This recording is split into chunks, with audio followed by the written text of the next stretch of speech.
Welcome to Hindsight Hacking. I'm Corey Carter. And I'm Ron Cool, and you are listening to Hindsight Hacking, where we have talked to hundreds of entrepreneurs hacking their hindsight to give you clearer foresight. And now, as we still bring you these same great, amazing interviews each and every week, we are adding bits and pieces to serve you in such a great way. These bits and pieces are some mindset hacks, visibility hacks, traffic hacks, and more on the Daily Hack. So we want to make sure that you have all the tools and all the resources that you need to gain more visibility and gain more traffic. And obviously, to get more sales. So head over to gethhm.com/toolbox to grab your free resources to get the help you need to get more. And if you're interested, after you collect all those freebies, because they're amazing, hit the link in the show notes and jump on our calendar because we definitely want to help you. Guys, we absolutely love the community that we've created with your guys' help, and we love all the Hindsight hackers. So jump on in and get on our calendar. So without further ado, what do you say? Let's get to it. All right, everybody, welcome back to another episode of Hindsight Hacking. And today we have a little treat for you. We have a resident filmmaker in the house now, Mr. Andrew Sgambati. Hopefully I said that right, because usually I will mess it up. But Andrew, you've got such a unique story that I think Ron and I are going to just kind of let you go with it instead of it coming from me, because I'm pretty sure it's going to come a lot better from you. Hopefully it'll come better for me. First of all, I just want to thank you guys for having me on such something so cool. Typically, I appear on just Kiss-centric podcasts, and nothing against them. They've been great. Their audiences have been great to me. But it's cool to branch out. And even though Ron and I know each other from Kiss, it's cool to go on non-Kiss things. Right. I've put out a lot of events here, and every time I put on an event, the moment I see a person that isn't my friend show up to the event, I go, it's a success.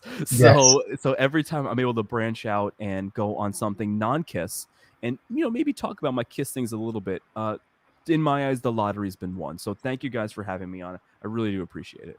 No, absolutely, Andrew. I was stoked that you were coming on because there's like 85 things I want to talk about. But before we get into it, right, why don't you tell a little bit about your story and kind of a couple of things that you've done? Your history, yes. Well, even though I don't look it, I'm pushing 40. I'm 36 years old.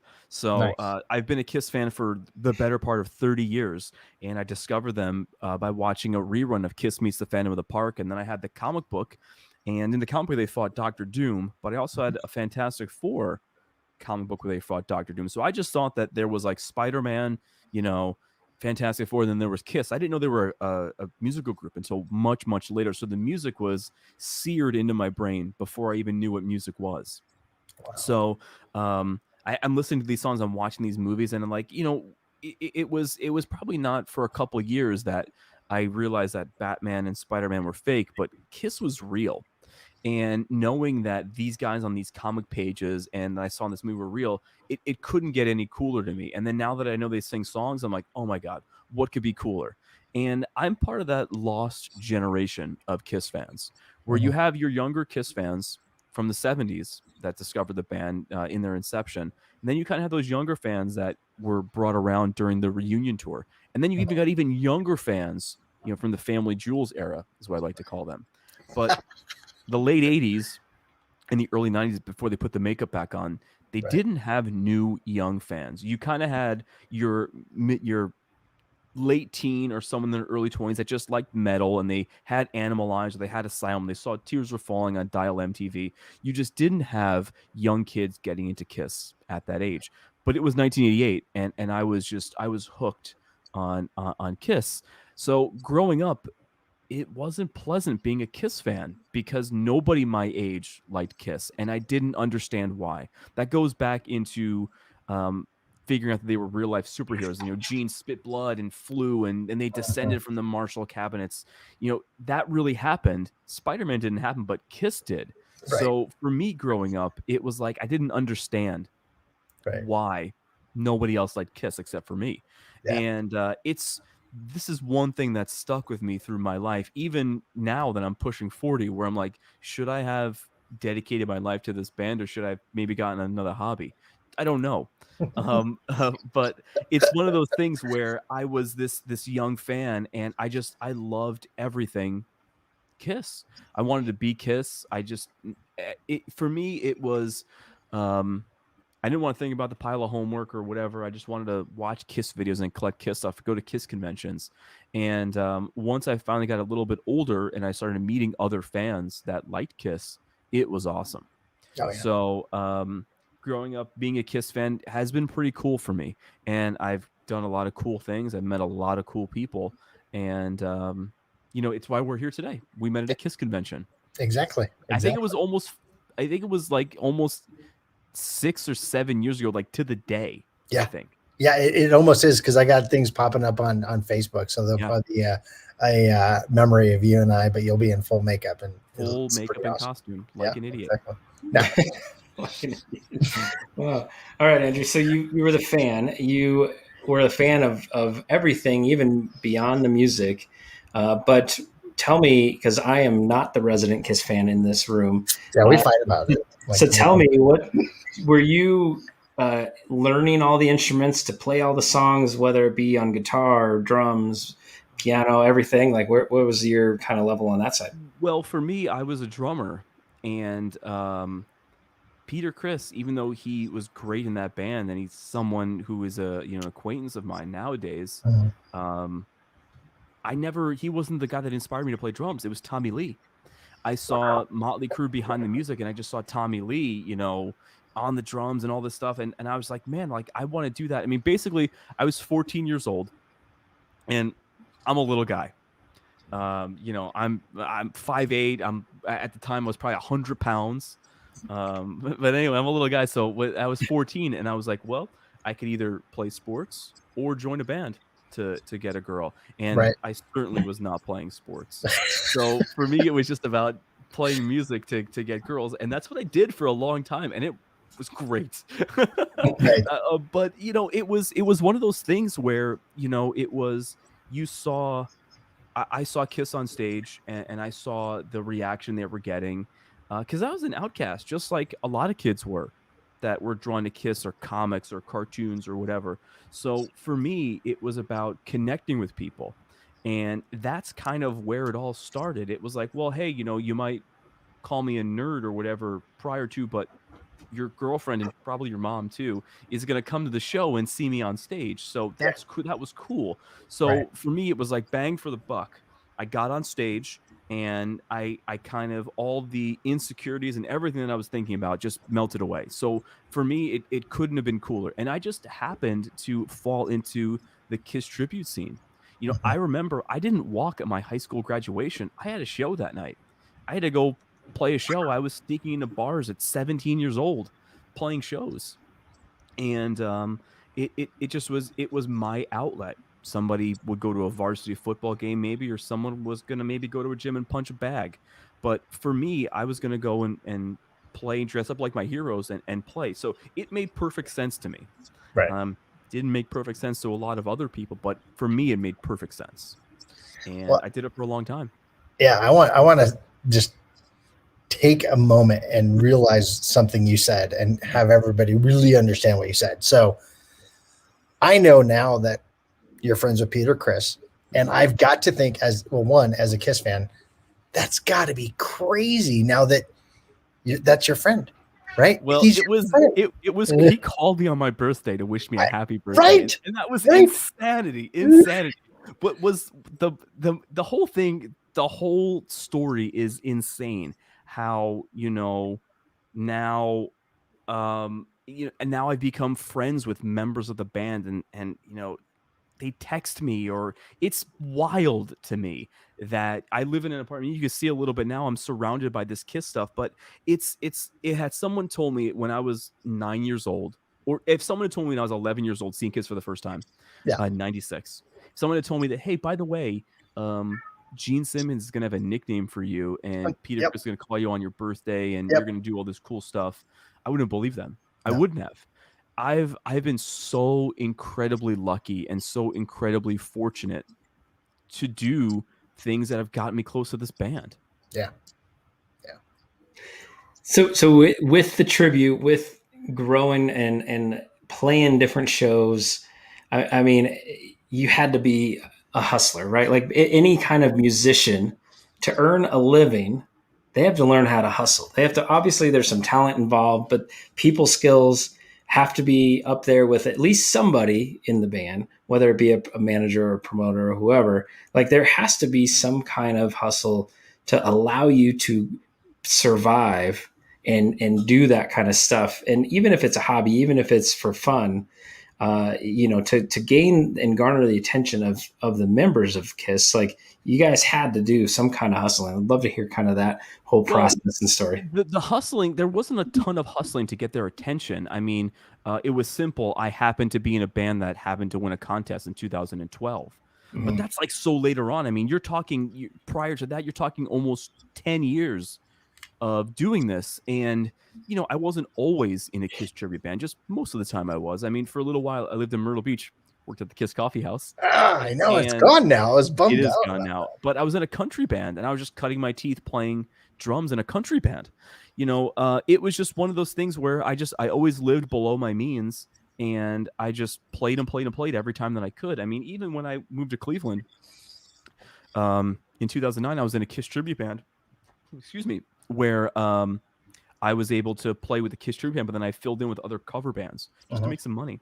Yeah. But it was that's what it was about. I mean, I guess there was a little hustling at that point, but I've always lived below my means and I've always been able to kind of, live on that show money. I mean, thank God I'm in the mortgage industry as well. And thank God I was able to survive this whole pandemic, because I would have been really screwed not bringing in any money for a long time. It wasn't like your normal story about an original band that was going to struggle because people weren't at the shows. Every show that I did, people were at, and I've been so fortunate because people knew what they were getting. They never really came to see Andrew per se. They came to see the guy that I was playing, and that worked for me. Yeah. Well, I think when you and I met, I didn't get to meet Gene or Paul. Those were the only two I didn't get to meet yet. And I remember after leaving there and I met Eric and I was talking to my wife, I was like, at some point before they retire, I'm going to get a chance to meet these two. Don't know when, don't know how it's going to happen. So here's my story. Okay. I met this guy who helped franchise out their restaurant, Rock and Brew. Oh, I know this guy's name. You're going to say his name. And I'm going to know his name because I've met him too. Okay. Yeah. He's from Delaware North. I'm not going to say his name, but because off the air we could say his name, but I know exactly the guy you're talking about. We spent some time in I believe it was at the last Gene Simmons solo band show in 2018 is where I met him. Yeah. Well, so I worked for a restaurant chain that we were doing business with him, and I noticed his phone had a KISS wallpaper on. I was like, let's have a conversation, because obviously, KISS fans will start talking about KISS. Yep. Any chance they can. Exactly. Any chance they can. Right. So we were talking and he goes, hey, and this was a year before the opening. He goes, they're going to open in this airport. Gene and Paul is going to come. There's only going to be a few people there. You could stay for a couple hours, bring something, sign it. Do you want to come? I was like, yep. I do want to come. So I literally flew there, hung out. Gene was super nice. Like literally he was standing behind me, and I was like, I got to take a picture. And normally I would just never bug anybody to take pictures. And he's standing behind me and I go, Gene, can I take a picture with you? He goes, I've been posing for like 20 minutes. I was like, that's hilarious, right? That's what he says. People walk by, they're like, gee, can I picture? He goes, I'm already posing. Yeah, exactly. Super nice. Had lunch with them, hung out for a couple hours. I left and I had to leave. My wife got me this huge KISS book with like every comic book in it. And I forget the name, but KISS Compendium. Yes. Like it's fat as hell. It's so thick. I feel so bad because it came out and it flopped. It was like, I think it came out and then it was in the bargain section. I think I got mine for like $8. Yeah. And that's not an $8 book. No, it's not. So I got it and I had the cover on it. and I had to leave to catch my flight because I didn't expect to be hanging out for that long. And so they were nice enough to sign it for me and send it back to me, which I thought was super cool, not expected, super nice. But it's crazy because then they retired, and I was like, I think it's my fault, honey, because I said I'm going to meet them before they retire, so I think it's my fault. But right, I got the best Gene Simmons story. I got the best one. I know. Well, and then he always, it's funny because you say he calls himself Uncle Gene to you, right? Yeah.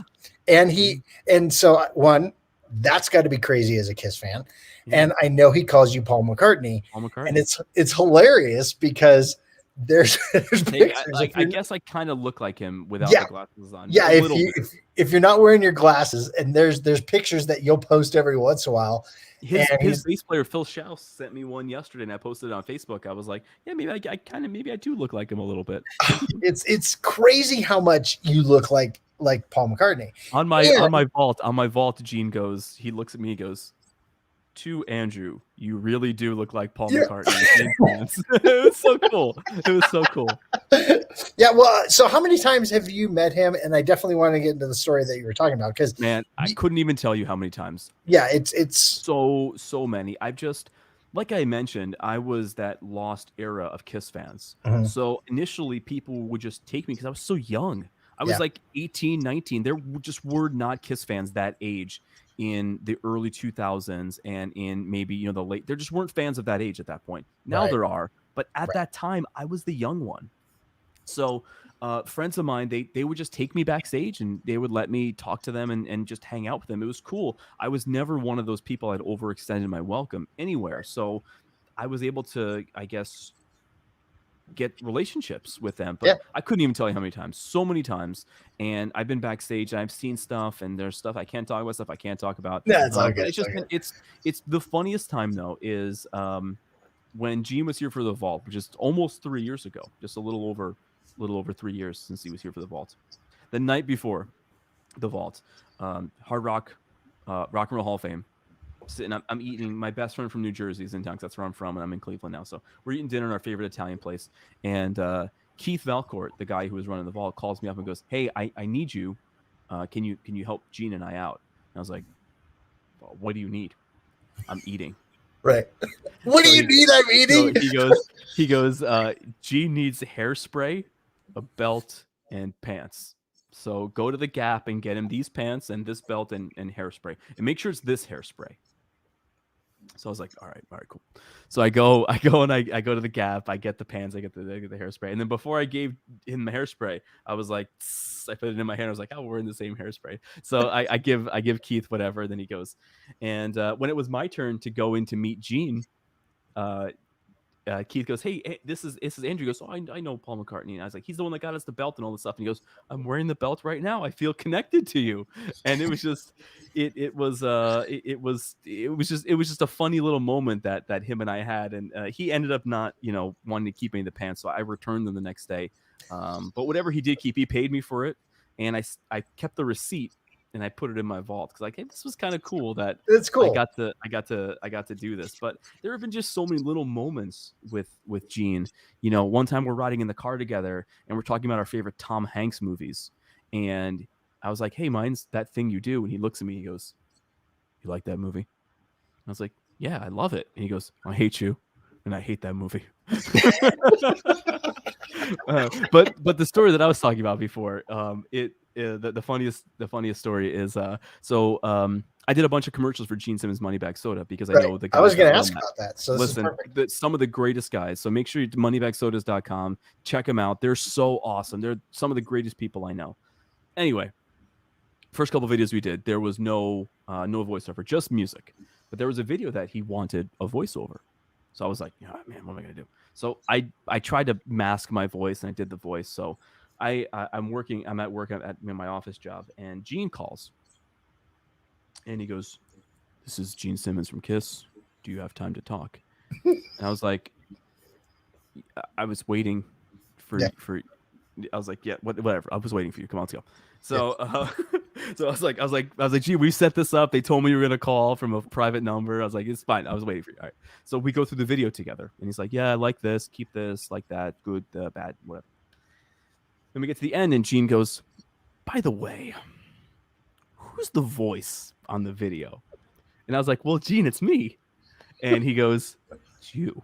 And he goes, I'm sure all the women like you, probably the men too, but I hate it and you got to change it. He goes, gotta go, bye.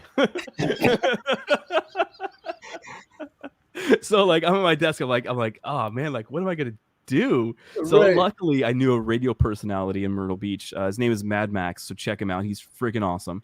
He did the voice for me and he did an awesome job. Awesome job. But it was funny because he was kind of like, yeah, I hate it, bye. See ya. Bye. See you later.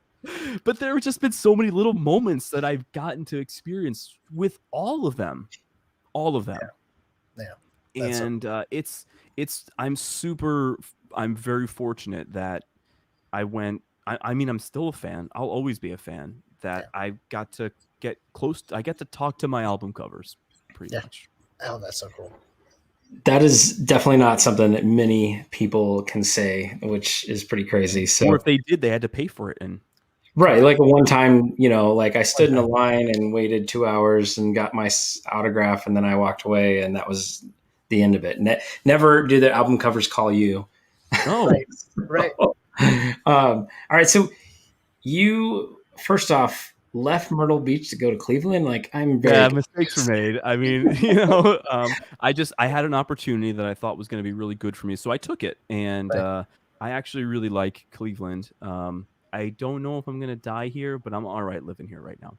So Cleveland's all right. Cleveland's all right. It gets a bad rap, but Cleveland's all right. But it's not Myrtle Beach. It's not. I know. I love North Carolina, South Carolina. Like, I'll tell you something. I mean, I was 22, 23 years old, and Memory's prime age to live there. I would probably be in a body bag now if I still lived in Myrtle Beach, just because it was just a 24/7 party. It was where the Kiss Coffee House was. It was on Celebrity Square. So basically what you would do is after you just turn the corner, and then there would be just bars, and you would just go because you were there. Why not? Yeah. So I had a lot of fun, but but it was one of those things where it was cool when it was cool, and then I knew I had to do something else. Yeah. All right, so let's talk a little bit about this movie you made. Greatest show. I made a movie. Yes, you made a movie, right? Yeah. A film. Yeah. Right. And over 500,000 views now. Well, the channel itself has over 1 million views. Over 1 million views. But the one we're going to talk about first, which is The Greatest Show on Earth, the first one that I did, it was on YouTube, then it was taken off. So I'm assuming that one probably has a couple 100,000 views at this point, over the precipice of its life. Right. So why was it taken off? Well, let's just tell the story. Let's just tell the story about the movie, because that's because I'm gonna tell so many details about the movie, why it was taken off. That just telling the story about the movie is probably better for people who maybe don't even know about it. Yeah, because it's a phenomenal movie. You did such a great job. Thank you. So basically, Kiss never had a 1970s in-concert movie, but all these other bands did. The Band, Alice Cooper, Queen, all these bands, you can go and see concert films that were shot knowing that they were going to be viewed and appreciated in a big format. You can go see Pink Floyd at the drive-in, or you can go see, Led Zeppelin, The Song Remains the Same. So what I wanted to do is I wanted to make a Kiss version of The Song Remains the Same. So I remember it was October 2017. I was driving from New Jersey back to here in Cleveland. It's about an 8-hour drive. And I just had my notes app open, and the entire ride I was just like narrating to this notes app, saying, what would a Kiss film look like? What would it do? What time would it be set? 1977. And what would it be? Would it be Kiss telling their story? Would it be fantasy? They did Kiss Meets the Fan. It wasn't that good. So I just kind of had all these notes, all these points of the things that I wanted to do. And one of the main things is I wanted Kiss to sound as good as the Alive 2 record, but look as good as they did on that great Largo concert from 1977. So I was like, well, I got these 3 concerts. I could take these concerts and I could sync the video to the Alive 2 audio. And first of all, when I did it, I think we lost Corey. Yeah, we did. Okay. He'll come back. Okay. When I first had the idea about syncing, two completely or three completely different sources together, I didn't know if I was going to be able to do it. And even if I was going to be able to do it, would it be any good? Right.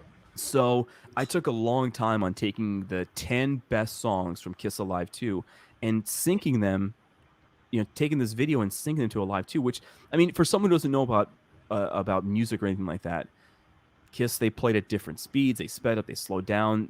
What you saw in the video really wasn't what you heard on the record. So you're trying to fudge something together. There was a lot Yeah. of ad libs, and so you're trying to make it as close as it possibly can. So some of the shots I got to speed up, and some of them I got to slow down. There's no manual for this. I go in, well, maybe 1% faster. No, Right. 5.5% faster. No, wait, what? 0.33. There it is. All right, cool. So, and it took me about a year to sync this all up. And then I was like, well, it's not just enough to do just music. Should I include the story? So I just decided that I was going to have Kiss tell their story through interviews. And one of the interviews that I thought was the best was the Tom Steiner interview from 79. So I know we're already out of era, but I truly believe that this film would have been shot in 77, probably would have come out till 79, just how things worked at that time. It would have taken a while. So I thought, that's okay. This is Kiss telling their story. So basically everything that I used in this movie was already officially released by the band. So I knew it was going to run under like fan film territory, where basically if you own these things, you could just watch me re-edit them into something else. So I wasn't using anything that was unreleased or anything that was taboo. I was just taking officially released sources and presenting them in a way that they had never been presented before. So I wanted to create the Kiss movie that you could have seen in the drive-in. Yeah. That's what I wanted. So because of that, because I don't have the rights to this, I'm not official, I'm not selling this, I'm not doing any of that crap, because it's all an unofficial fan film of the people, by the people, when I put up on YouTube initially, it got like 30,000 views like instantly, and then they took it down. Wow. So it was one of those things where, like, first of all, I didn't put my name on it at first. I didn't know what was going to happen. I didn't know if this Kiss was going to sue me. I had no idea. I had no idea what was going to happen. Right. So put it up there, and then it gets taken down. So I'm like, all right. But then, like, this lore started traveling around about this movie. Yeah. I was like, I got to figure out a way how to get this out there. So I put it on another website called Vimeo, which is, I pay for it, but it's free for you. It's basically for content creators to share their stuff in high definition. So I put it up on Vimeo, and people were flipping out. But this time, I made sure to put my name on it so people knew that it was me. Because there have been people that will take my movie, and then they're going to sell it on their website and say it's theirs. Yeah. But it is not. So I've made sure that ever since that first release, every re-release that I've had, it always says my name, an Andrew Sgambati film, because it is mine. Nobody else has done this. Right. So, but the point I kind of want to drive home about this is, this has never been done before. And first of all, why hasn't it been done before? And I'm an idiot. Why did I do it? Like, there's so many other. But when I did do it, and then I sat down and watched it for the first time, I had a roommate at the time, and she's not a Kiss fan, but she watched it, and she was like, you got something here. You got something here. And I was like, man, well, first of all, like I said, I didn't know if I could do it, and I didn't know if it's going to be good. But I did it. I think it's good. It's really good. So people were flipping out over it. In fact, I think I've only gotten 2 negative reviews about it, and those people are probably just jealous. Probably. Thanks for your review, by the way. Right. Appreciate it. Please watch through the whole thing. The whole thing. But it's so, and then almost immediately people went from, oh my God, I love it, it's great, oh my God, I love it. And then it was like a switch, and they go, what are you doing next? And I was like, next. Like, this took me like a year to make. What do you mean next? Right. And then I was like, oh, I could do more of these. Yeah. So basically what my mantra has been from the very beginning is, I want to fill in these gaps in Kiss's release schedule that are missing. So there was no concert film for the Love Gun tour. Yeah. I think there should have been a TV special for Kiss Alive. There probably should have been something for the End of the Road. I mean, we're getting it now, but we'll talk about that. Right. And then there should have been a home video release for the reunion tour. So there's just things that I'm just filling in the gaps that Kiss missed in their release schedule. Yeah, absolutely. So in a nutshell, because I've used unlicensed footage, that's why YouTube took it down initially. Oh, but here's the thing. I'm smarter than YouTube. So I was like, well, you don't like that I'm putting this all in one, but if I split up like a record, side A, B, C, and D, you like it then? Oh, you do? All right, it's up there. Right. So fun. All right, so hindsight hacking, we have to talk a little bit about hindsight. We need to stay true to the show. So I'm going to ask you a question regarding that experience that took you an entire year, the good, the bad, the ugly, and the awesome part of it that you, I'm sure, enjoyed. What was that thing that you learned that you're like, hey, if you're ever going to go do a project this monumental, this is what you probably should do first, whether it translates from the movie filmmaking to, something different. Don't. Advice, you heard it first. No, honestly, it's I should have actually planned more. Not that I didn't plan, but I should have planned more. Filmmakers, they do these things called storyboards where they're kind of drawing pieces of the action. I should have done something like that. I should have planned it a little bit more, because when it came time to actually putting it together and making a story, because there still is a story told throughout this film, I probably should have focused on the story more. If I could go back and if I could do it again, and if budget or anything, if I had no restrictions whatsoever, what I would have done is I would have gotten a really cool 70s looking girl. I would have put it in like a 70s looking recording studio, and she would have told the story of Kiss, and you would have saw concert footage, and then you would have seen them as they were doing things. That's what I would have done. But again, it seemed like a good idea for me to have Kiss tell their story. So I guess in hindsight, I would have planned a little bit more as far as the story goes. I love it. Now, I need to get more information on this, because you posted it, but then I couldn't find the post after it. And I just thought it was cool, and I commented it was cool, but I wanted to revisit it. Peter Criss, you did something that's now on his website, right? This is a good story. This is a good story. So, this past December, I released Alive 96. It's not Kiss Alive 96, Alive 96. I never used the word Kiss. Right. Anyway, it's called Alive 96. It was the concert VHS tape that should have come out during the reunion tour to kind of celebrate that live package. So while I was working on that, somehow, some way, the stars aligned. I don't know. Gigi Criss contacted me about helping to work on Peter Criss's birthday video. Unreal. And we just formed a relationship. She's a sweet lady. Sweet lady. Love her to death. And just one night we were just talking. We're talking about pasta, talking about whatever. And she's like, what do you like? I saw The Greatest Show on Earth. I think it was cool. Peter liked it. He goes, what are you working on now? And I was like, actually, working on this thing about the reunion tour. And she goes, oh, yeah? And she goes, can Peter watch it? And I was like, I guess.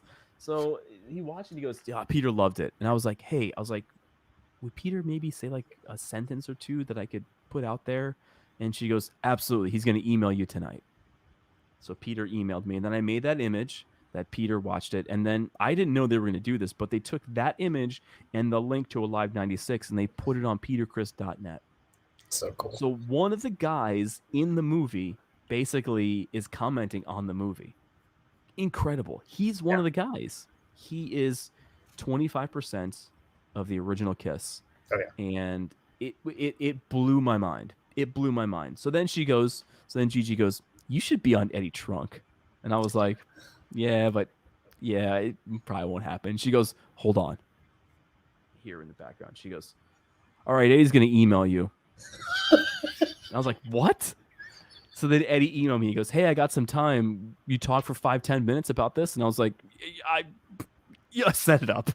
Right. And then I was on Eddie Trunk. So it was bonkers the way December 2020 happened, because I'm a kid from New Jersey. I listened to Eddie Trunk my whole life. Right. And now this guy's interviewing me. Right. Incredible. So cool. Incredible. So cool. And thanks to Peter Criss. Like, right. if you had sat me down and go, hey, by the way, you're going to be on Eddie Trunk, and Peter Criss is going to be able to get you on Eddie Trunk, I would be like, slow down. Probably like, there's so much I want to know.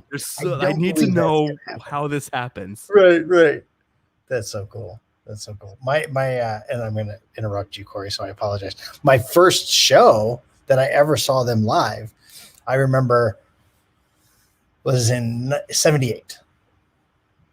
1878? Yeah, 1878, because I'm old. And I remember begging my dad, because I saw them on a TV show, right? And probably Dick Clark's Golden Greats. Yep. It was Dick Clark, and had all their albums. And I remember I got in trouble because I said Hell after Hotter Than Hell came out. I just figured it was okay to say. My dad was really Fatter Than Hell. That's right. Right. And so he takes me to this concert, and that was my first concert ever. I'm, 7-8 years old, and I'm like, I gotta go. And I wanted so badly for him to buy me like merch. Right. I was like, oh, I gotta get something. And he goes, we're not spending money on anything. And I was so upset. And I remember walking out, and I looked, and somebody dropped $50. It was just laying on the floor. And I ran away from my dad, who got mad because I ran away from him, to grab this money. So I ran and grabbed this money, and I bought my own like souvenirs from that show from money that I found. That's a rack full of every Kiss tour book ever made right there. That's so cool. That's cool. Right there. So you got a tour book, I hope. I do have the tour book. There you go. The tour book and a shirt. And it's funny because my wife, we were dating, and Kiss was going to the Wyoming State Fair. It was their first opening show. Mm-hmm. And we live in Colorado. And I was like, hey, what do you think about just a quick little road trip to see Kiss? And she goes, well, when is it? I go, it's tonight. And she's like, well, I've never seen them, because she's a Metallica fan. Mm-hmm. And she goes, so I don't know if I like their music. And I was like, the show you're going to like. There's no show like Kiss live, period, end of story. And she's seen them like 10 times with me now. But so we drive up there, and we ended up being right on the stage for like $30. It was something stupid. And so we're sitting there, and I was having a blast. Got to, teach Rachel about Kiss. It was awesome. And then we had to drive home because we had to work at 5 a.m. It was phenomenal. I've done that before too. I've left work at noon, driven to a show in Cincinnati, which is like 3.5 hours from me. Saw the show, drove home, and like was pulling into my driveway as my alarm was going off to get up for work. And I was like, it's not gonna be a good day today, but it was worth it. My first time seeing Kiss was 1996, New Year's Eve, 96, 97. I was 11. And you remember back in the day when you used to look for tickets in the newspaper? Yeah. So my mother found tickets in the newspaper to see Kiss on New Year's Eve. And I remember her driving to pick up these tickets, and Don't Speak by No Doubt was huge at the time. And I remember that playing, and I'm looking at the road go by, picking it. I'll never forget that. I'll never, ever forget it. Cool. And it was funny because a couple months prior to that, they did the Brooklyn Bridge thing. Mm-hmm. And I wasn't too far from the Brooklyn Bridge. I was maybe an hour away, probably less, to be honest. Wow. But I remember when Paul was like, good night, we love you, we'll see you all soon. And I was like, Mom, he's talking to us. He's going to see us soon. I had no idea that 3 months later I would get to see them. Right. And what's cool about that show is it's available on video, and I got a great audio recording, so I could remember that show anytime I want. That's awesome. That's awesome. So crazy. All right, so let's dive away from music for a second. What? Just for a second. I'm sure Ron will bring it right back. But so you're doing in the mortgage industry, still making more Kiss stuff. Like what's kind of, filling your days outside of Kiss? Outside of Kiss? Well, I mean, here's the weird thing. People accuse me of being obsessed with Kiss all the time. And I tell them I'm not. I'm a fan. And when you've been a fan of something this long, you acquire Yeah. a lot of things, and that's just it's my favorite thing to do. I mean, some people, they go to a gym and they punch a bag, or they race cars, or they collect coins. I mean, I don't know, comic books, whatever. I there's nothing about this band that I don't love. Even today, I had a hard day at work, and I played a bootleg that I really like, from Phoenix, Arizona, April 27th, 1992, on the Revenge Tour, the Revenge Club Tour, Nice. which they're open up at Love Gun. I've heard Love Gun 500 times, Right. but something about it just was like, you know what? It ain't that bad. Right. It Right. ain't that bad. So, there isn't much non-music stuff that fills my time. I love movies. Obviously, I'm a huge, comic book guy. I really love Zack Snyder's Justice League. Oh, I haven't seen it yet. So good. So good. I'm planning on seeing it. It's funny because I look at it as 4 hours, and Just 4 hours, yeah. but everyone says it won't feel like 4 hours, and it's probably going to make the movie make sense a lot more. Well, you just, within the first 5 minutes, you're like, oh, that's why that happened. And it's just, there were so many things that happened in the movie. You're like, oh, that makes sense now. Right. It was great. Loved it. I can't wait to go back to the theater and start seeing other movies. I'm a huge Spider-Man fan still to this day. Star Wars, I love all of that stuff. But what I really want to do now that, we're starting to lift some restrictions, I really just want to go to a bar and make out with a stranger. That's really all I want to do. Obviously I'm not married. That's why I want to do that. But, I've been very fortunate. I've been very fortunate in this whole thing, in this whole KISS world, and all these things. And I was able to score free tickets to they're doing a little special performance at the Tribeca Film Festival next month. So I'm gonna go and so crazy. I'm gonna go to do that. So I've been very fortunate. If it's not about music, if it's not about fantasy, I'm out of here. Right. That's really what it's always been about for me, and it's done me pretty well. Yeah. No, that's so cool. So cool. All right. So you have a new one. Is it coming out, or did it just come out?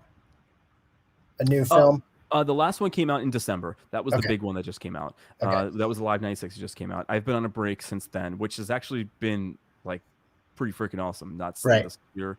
I was hoping it was going to turn on today. Thankfully, it did. But I released The Greatest Show on Earth came out originally October 2018, and then after that it was Kiss at Midnight, which is the TV special that never happened in 1976. That came out in June of 2019. Then there was a little bit of a break. I released some cool little Japanese thing in December 2019, but the next big thing was One Last Time, live from New York City, that came out almost 1 year ago today, May of 2020. Basically, what that did is it took you into the front row for a KISS show, and KISS kind of told the story of the end of the road. This was my big end of the road film documentary. So there was the end. There was One Last Time, the movie. Then there was also a concert that was that I released. Between those two things, over 500,000 views. So crazy. Insane. If I had known that, I would have spent more time on it. Not that I didn't spend any time on it, but had I known that people were going to love it like that, I would have spent a little more time on it. But it was incredible. People, it came out at the right time. We were all at home, May of 2020.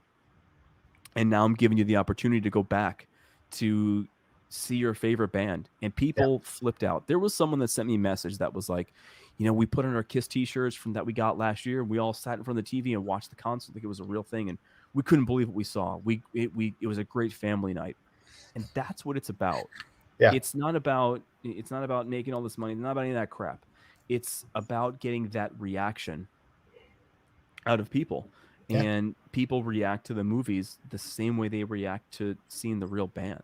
Mm-hmm. So for me, that's incredible. Yeah. And, whatever I got going on in my head or whatever's going on, when someone tells me that about the movies, I'm like, well, whatever I got going on doesn't matter. It matters that you not only watched it, but then took time to tell me about it. So that's awesome. So every time I hit these big milestones, my channel just hit 1 million views not too long ago. It's every time I say thank you, it's just not enough. There are people that have shared it and have talked about it, and it's incredible. I'm hoping that one day maybe Kiss calls. Yeah. It could happen. Yeah. Well, yeah, for you to be able to put together a documentary for them would be phenomenal. Or even just something that, that a promotional clip, just something. I just want my I name feel on like they one got clip. gypped because of COVID. Like, I feel because I saw them live right before COVID started locking down. Me too. Right. Me too. And because we had talked about if you were coming to Denver, like there were plans. There were plans to come out there. There were plans to come out there for a Gene Simmons Moneybag Soda event. Yeah. There were plans. Yeah. And so, we were like 7th row, and it was funny because my wife goes, "That's a lot for 7th row." I go, "It's going to be the last time I can give them money, honey. Mhm. Like, they're going to need it." And she's They're like, gonna need "Shut it." up." Right. But it's just our thing. And then we watched the New Year's Eve thing. Mhm. Right. And normally we have family over. And I told my wife, I go, "I'm going to sit down and watch this. Like, that's my main goal, is watch this. And my kids are watching it with me. Whoever would like to come over is more than welcome to come over. But we are watching this in quiet so I can enjoy it." That's what we're doing. It was, I actually went to a party with the Gene Simmons Moneybag Soda guys, and we watched it together. And we watched it. We were like, one last time was a little better. Yes, it was. And I mean, it was a very interesting show. Yes. And it was funny because I was telling my wife, I go, if you think about it, they interact with the fans so much. They do. So much. They're pointing. I was like, who are they pointing at? I Like, know. there's nobody I said there. that too. I go, who's Gene actually pointing to and trying to have that interaction with? But Yeah. he's so used to doing it. Again, they're all about making sure the crowd or the fan feels a part of it. And even on watching it on TV, they were still doing those things, and you still felt a part of it. But it was funny because I was telling my wife, I go, how hard is it for them? It must feel like band practice. Yeah. Like practice, because nobody's really there. Yeah. Like, that's got to be difficult. I know the feeling. I practiced many times, and it was just always weird practicing instead of being in front of a live audience. But the whole thing was weird. I want to see what this thing is going to be like at Tribeca. They do say there's a performance, or that's what Kiss Online said. So maybe it'll be like 4 or 5 songs like they did at Brooklyn Bridge '96. But who knows? Right. Who knows what's going to happen? I'm psyched that I get to be there, and they're going to be there too. So it'll be cool. I'm sure Eric Singer will make fun of me. He loves to do that. He's a funny man. He is a funny man. Oh, one last story, and then I'll get it to. I'm just gonna sit here and drink my coffee. I know. No. All right. So Steve, who puts on the conventions, so I didn't know he did that when I first met him. Mm-hmm. Okay, so we became friends, and he's like, I had no clue about. Have you been to his warehouse? The warehouse? Yeah, of course. Okay, so it was in his garage at one point. Okay, so he goes, "Why don't you come to my work and we'll just connect?" I was like, "Sure." I still had no idea. So I go to park in front, and I was like, what the heck is in this building, right? And I open the door, and it's just rows and rows and rows of Kiss stuff. I was like, you've got to be kidding me. He's like, pick out some stuff. I was like, what? And so I bought stuff. I was like, here's this. Oh my gosh. It was amazing. I've gone to his house, and I was like, Steve, why am I at your house giving you money? Because it was in his garage at one point. But but Steve is one of the coolest people I know. Yeah. And I'm hoping that maybe there's one last Kiss convention that's left in him. Yeah. Because those are just fun. Oh, it's again, it's interesting how instantly it's a friendship just because the band. Because even growing up, when I grew up, all my friends hated Kiss. And I couldn't understand it because all I wanted to do was I made a Gene Simmons guitar out of wood, and I would just go pretend in the basement that I was Gene, right? That was my thing. But it's crazy how everyone just connects, and it's just I would play Kiss concert. I had, later on I had the Kiss action figures, but Oh, I yeah. would take my X-Men, I'd paint their face with whiteout and marker, and then I would build Kiss stages out of cardboard and Christmas lights, and that's how I played. Yep. Everyone was playing G.I. Joes. I played Kiss concert. Yeah, I made Lego stages. Mm-hmm. I made a whole stage out of Q-tips because that was the only way I could make a snake. There you go. That's cool stuff. That's cool stuff. Creative people. All right, Andrew, I've got one last question for you, and before I can get at least one word in before you guys geek out a little bit more on everything Kiss. But word of advice. What's the word of advice that you would give our listeners if they are a true fan of something, of a band, of some sport, like whatever it is, a true fan where they want to actually go and make an impact. Like, don't just be a fan and watch, right? Like, you have taken the ability to be a fan and turned it into something that you can impact others with. And much respect for that. And so what's a little bit of advice that you can give to somebody that if they're a true fan of something, how can they go make an impact to those around them? Well, it's just about not limiting your passion. If someone had told me years ago that I was going to make a Kiss film, I'd be like, no, there's no way, I can't do it. But because I never said no to myself, that was the best thing I ever did, because I knew that people wanted it. So I just was like, I'm just going to do it until whatever, until there's something there. So there are people online that I have inspired to make their own Kiss films, which is great. I want to watch every single one of them. That's cool. It's about just being passionate and being positive. And if your passion is something positive, I mean, some people are passionate about meth, and that's just not my game. Don't do that. If you're passionate about something positive, don't put any limits on that. Don't put any conditions on it. I remember when I first moved to Cleveland, I was organizing this giant Kiss bootleg collection that I have, and I was categorizing what I have and putting it in iTunes, all this stuff. And a girlfriend at the time left me because she was like, how many times do you need to listen to rock and roll all night? And I was like, well, that track I actually always skip, but I need to always listen to Detroit Rock City. So, but she left me because of that. And at the time I was like, oh, I'm sorry. But looking back, it's being passionate about this band isn't a bad thing, and collecting isn't a bad thing, and taking what you've collected and creating something new, like a movie or a covers record, is not bad, because you're sharing that experience with somebody. If I'm feeling a certain way about something, there's a really good chance that somebody else feels exactly the same way too. And maybe them seeing my film is going to be like, well, hey, I'm not alone. I can do this. Or, hey, I was thinking about giving up, but hey, you did it and I can do it too. So it's about not limiting yourself. And I know it's a cliche thing to say, but it is true. I mean, you gotta start somewhere. You got to. I made videos all throughout high school and they weren't good, but I had to start somewhere. Mm-hmm. And I never let someone saying no stop me. I never did. And even if I had gotten any legal blowback from this, which I have not, I want to be super clear about that. The band has never commented positively or negatively on the movie, but they could easily stop me if they wanted to. Oh yeah. You would have had to taken this computer out of my cold, dead hands to make me stop. And there were people that when I was releasing like promotional images about it, originally they were like, "You're making a huge mistake," and blah, blah, blah. They were just all up in arms about it. And then those same people, do you know what they did? Hey man, congratulations on 1 million views. Yeah. I remember one clip that you put out, and it was so night and day. Mm-hmm. It was a image side by side of Gene.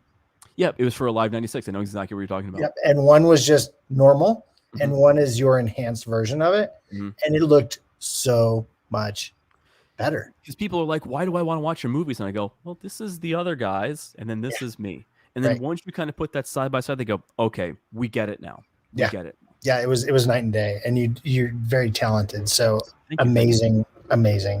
All right, Andrew, I can keep going on and on. We can talk about Kiss all day. We really could. We really, really could. And I appreciate the time, man. Is there anything else that you wanted to connect or talk about with the audience? No, basically just you could find me very easily on YouTube, youtube.com/greatest show on earth fan films. It's plural. You could see all the films on there, and you could see all the cool trailers, all the cool promotional clips, and you can even hear my interview with Eddie Trunk all right on there. So send me a message. I respond to every single message on there. I respond to every single comment. And, you know, I just, anyone that hasn't seen it, why? Yeah. But for the people that have, it. thank you so much for, you know, watching something that I created basically in my bedroom. Yeah. And so cool. It's something very cool, and I don't take it lightly. Yeah, so cool. Awesome. Andrew, it's definitely been a blast. And you still, even though we talked only about KISS, there's still some nuggets that people will be able to take. That what do you mean only about this? Wait a second. Translate everywhere beyond the KISS. You know, it can. It could be anything. It could be Spider-Man. It could be football. It could be anything. Yeah. It's just about not saying when to your passion. Love it. Definitely. Awesome. All right. Thanks so much, Andrew. Thanks, Andrew. Oh, Ron. You know, you've been kind of lucky lately. I don't know.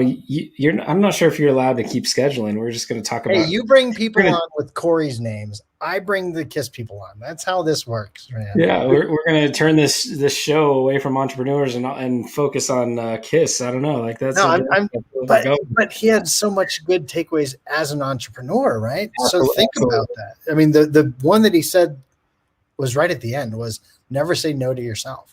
Especially if it's positive. If you're trying to make an impact and you want to impact the world in a positive way, you're going to hit those roadblocks. We've talked multiple times that you're going to hit something right when you're about to break through.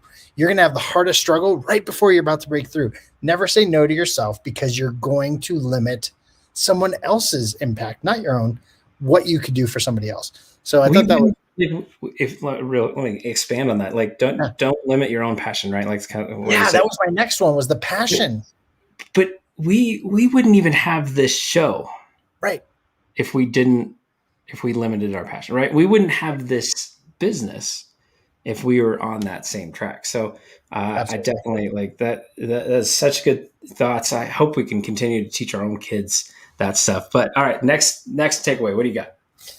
It was around passion and then planning, right? He would have planned more, right? But your passion, if it's for good things, obviously if it's for drugs, don't do it. But if it's for a positive impact, like follow the passion and understand there's things out there that you can do that you can truly create your lifestyle around your passion.